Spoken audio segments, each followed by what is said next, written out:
Hello and welcome to the US 290 from Oak Hill to Dripping Springs virtual public meeting hosted by the Texas Department of Transportation Austin District. Thank you for your time and attention today. This presentation is approximately 20 minutes long and will give you a detailed look at the proposed project on US 290. With any project that will or has the potential to receive federal funds, TxDOT is required to evaluate the potential environmental impact of the proposed project. The environmental review process we follow is in accordance with the National Environmental Policy Act of 1969, otherwise known as NEPA. The NEPA process results in documentation provided to decision makers so they will have all the data needed to decide if the project should proceed. On screen is the Memorandum of Understanding between the Federal Highway Administration and TxDOT. So what does this mean? It means that TxDOT follows all state and federal laws to identify and review potential solutions for long-term safety and mobility problems on the US 290 corridor. Now, for a brief project overview. We are studying US 290 from RM 1826 in southwest Austin to RM 12 in Dripping Springs. TxDOT has extended the western project limits to include a transition from RM 12 to Sportsplex Drive. This spans approximately 13 miles of highway and is located in both Travis and Hays counties. This project is in the early stages of a multi-year process. We've completed the planning and feasibility study and have entered the next phase, environmental study and schematic design. A schematic is a preliminary road design. Should the project receive environmental clearance, the project could potentially move to the next phases if funding is identified. We anticipate that the project will be split into several phased projects that will individually move into design and construction. In the design phase, TxDOT advances the schematic design into a final design for construction. Additional activities such as right-of-way acquisition and utility adjustments happen at this time. Finally, construction. Timing of construction is contingent upon the outcome of the design phase and funding. This will not be the last time you hear from us. As the project progresses through development and implementation, TxDOT will continue to engage the public and request input as the project is further defined. With that, let's talk about where we are today and our purpose. TxDOT is working towards identifying long-term safety and mobility solutions that meet the needs of the corridor and have minimal impacts on the community, developing a recommended right-of-way footprint, proposing a preliminary roadway design, and determining the improvements that will move forward. Today, the US 290 corridor is a four-lane undivided roadway with a center turn lane with signalized intersections. As a critical connector between two interstates, 290 is a primary route on the Texas Highway Freight Network. This is one of the fastest growing corridors within the region. We see significant traffic growth on US 290, particularly as it provides access to ongoing business and housing developments and many local destinations. We are often asked, what is the problem we are trying to solve? TxDOT is charged with bringing safety and mobility solutions to the US 290 corridor for today and tomorrow. Based on data TxDOT has collected along with public feedback, safety and mobility improvements are needed. If we do nothing, conditions are expected to worsen. The vehicles on US 290 are often traveling at high speeds. When you combine that with numerous driveways, intersecting roadways, and turning movements in and out of the center lane, you get increased vehicle movements, significant differences in travel speeds, delayed driver reaction time, and increased potential for driver error. This has resulted in approximately 1,501 crashes over the last 5 years, 4.8% of which were severe. The statewide average for urban corridors is 2.8%. What we see the most are rear end collisions, left turn collisions, and collisions with fixed objects. We will continue to update this data as the study continues. When it comes to mobility, sections of the US 290 corridor, including in Dripping Springs, are experiencing increased traffic volumes with an annual average of more than 31,000 vehicles traveling the corridor daily. Other sections of the corridor within Travis County have reached almost 40,000 AADT. If we do nothing, the 2045 data shows that traffic volume along the US 290 corridor during peak hours will increase 45%. This means significant delays for local traffic, through traffic, freight, and first responders. We also wanted to collect input from you. We asked the community, local officials, agencies, and first responders about the safety and mobility problems they are experiencing in the corridor. We received more than 500 responses to our online survey in October 2019. Thank you for your participation. The community would like TxDOT to address safety in the corridor and improve mobility for future demand.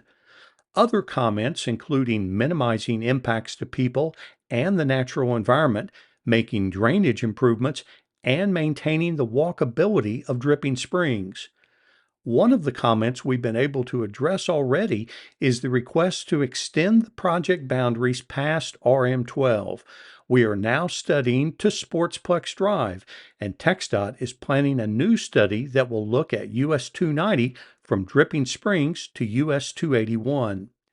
In conjunction with this study, the Austin District has also initiated a design from Rogers Hanks Parkway to Rob Shelton Boulevard to upgrade the roadway to a 6-lane divided roadway and pedestrian and bicyclist accommodations. More information on this related project is available to view on the virtual public meeting webpage. We also asked what your suggestions were on how you would solve the safety and mobility problems. They included adding design features such as turn lanes and frontage roads, removing traffic lights for through traffic, adding bicycle lanes and crosswalks. A comment we've been able to address already is the suggestion to reduce the speed limit on the corridor. Since August 2020, the speed limit on US 290 has been reduced to 55 miles per hour. Your suggestions and opinions are heard and considered. Now, the existing footprint of US 290 is narrow. Today, it is approximately 120 feet from one side to the other. The study corridor is highly developed with multiple businesses and homes along the roadway, and we know much more development is planned for the future.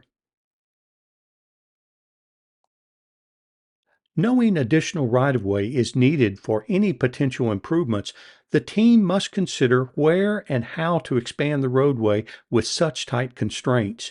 Based on regional guidance from the Capital Area Metropolitan Planning Organization, CAMPO, and TxDOT's optimal design criteria, a standard right-of-way width of 400 feet was used to develop several alternative alignments during the feasibility study.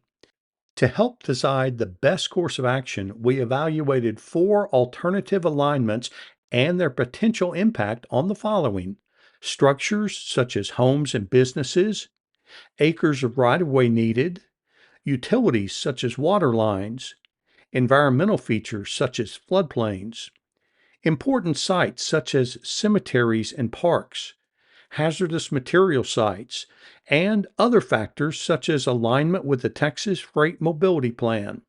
However, the evaluation shows minimal differences between the alternative alignments except for impacts to structures. So we dug a little deeper. Here is what the roadway design could have looked like. You can see how it has three main lanes in each direction with a concrete barrier in the middle, two frontage road lanes in each direction, slopes for drainage and safety purposes, and shared use paths on both sides of the roadway. Again, this was our first pass during the feasibility study. It is based on regional guidance, CAMPO, for what a standard width should be, and it uses TxDOT's optimal design criteria. After we sharpened our pencils, we narrowed the width and are recommending an alternative from the feasibility study with the least impacts. Each of the roadway elements remain just a little closer together. We have also since refined this alternative to reduce impacts even further from the feasibility study.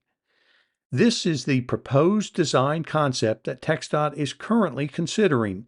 This design would eliminate the traffic signals for the through traffic throughout the project corridor.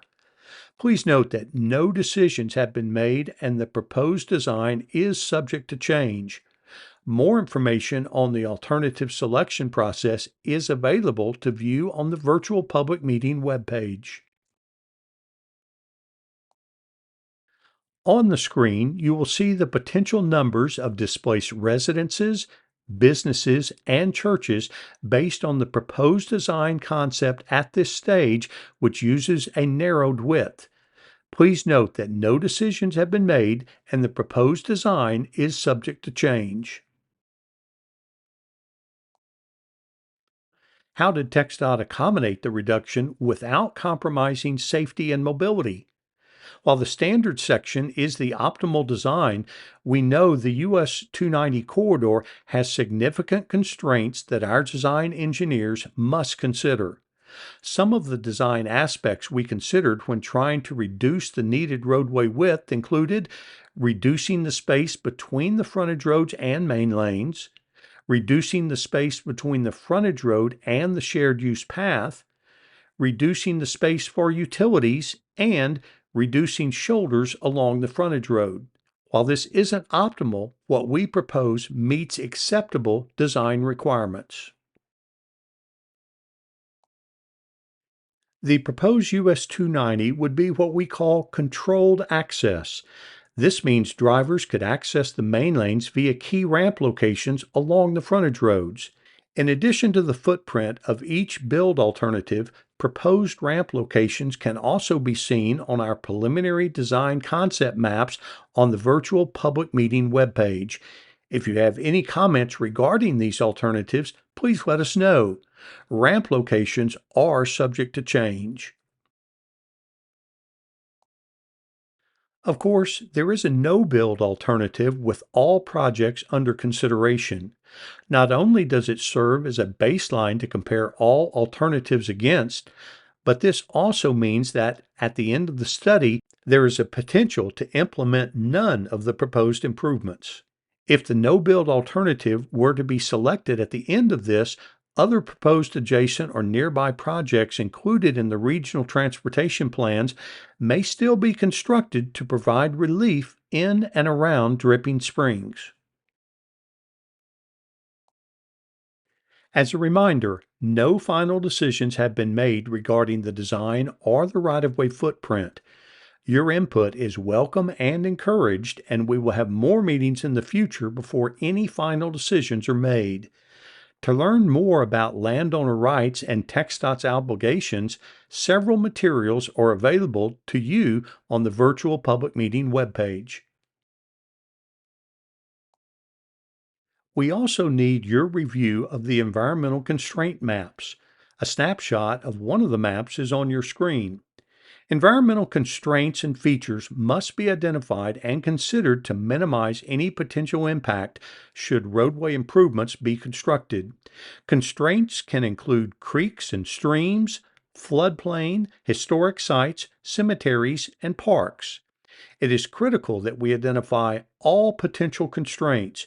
We welcome you to review our constraints maps on the virtual public meeting webpage and let us know if something is missing, such as an unidentified cemetery. In conjunction with this study, the Austin District has initiated a design along US 290 from Roger Hanks Parkway to Rob Shelton Boulevard. The project would upgrade the existing 4-lane divided roadway to 6 lanes divided with center turn lanes, as well as enhance pedestrian and bicyclist accommodations. This project is funded and the schedule for construction still to be determined. Let's take a moment to explain the public meeting comment process. The first step to commenting is to review the meeting materials. Please visit the virtual public meeting webpage by going to www.txdot.gov, keyword search US 290 from Oak Hill, or visit www.txdot.gov /projects/hearings-meetings.html. We encourage you to download and review the materials on this webpage at your convenience. If you have any questions or if you need technical assistance, please contact the project team by calling the number on your screen, 512-832-7374.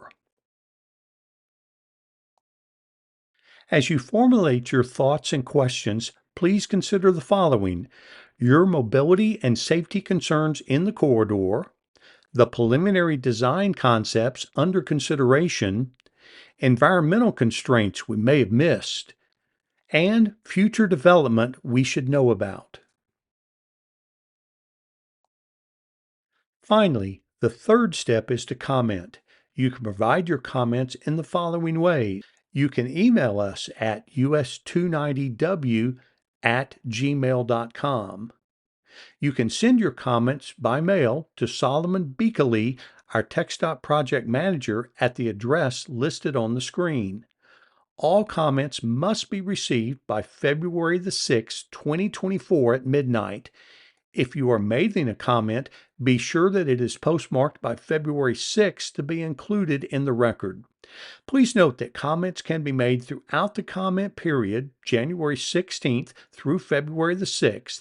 You can send us more than one comment and via any of the methods mentioned. We are often asked what happens to the comments we receive. Your input helps us better understand community concerns and values and help inform decision making. Our project team will review and respond to each in the public meeting documentation after the comment period has ended. We encourage you to participate and stay engaged as the project continues through the environmental study and schematic design phase. Thank you for your time. This concludes our presentation.